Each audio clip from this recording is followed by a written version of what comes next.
After more than 8 months unplugged, the music has finally returned to the streets of Melbourne. I loved with my heart open. Local artists taking centre stage, popping up for half an hour at a time before trucking off to the next stop.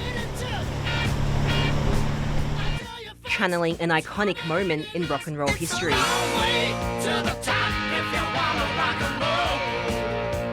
It was my wife who actually came up with the idea, and she said, how about the old AC/DC thing of get bands on trucks again, and it's COVID safe, it sort of ticks all those boxes, and bands can continue to play. It's a modest-sized crowd, but still a bigger audience than any singer-songwriter Kee'ahn's been able to play to this year. I get a lot of joy from being on stage, and you just miss it when you don't do it. I think it's just the performance high. It's been a tough year for many musicians.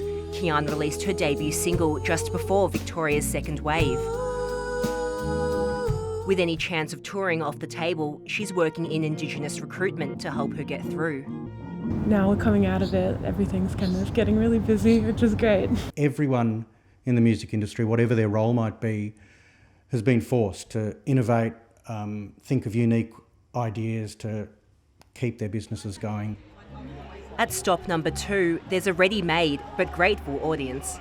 How cool is this, that this is happening in our city?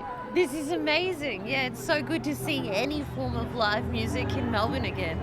It feels like the green shoots of Melbourne's music scene are finally returning. Next week, Melbourne Music Week also officially kicks off.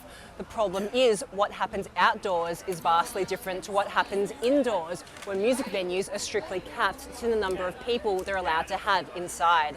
Melbourne's Forum Theatre is one of many venues anxiously waiting for a further easing of restrictions. Basically, with the current restrictions, no one's making money. Most venues aren't financially viable until about 70 or 80% capacity. But it's a long-term plan that they crave. We need to book the bands, we need to have marketing come through, we need to sell tickets. It takes a while to sell tickets and get the word out there. We have all this creative energy, but we don't know where to put it, so it's just going to burst out when everything is able to, go back to kind of COVID normal.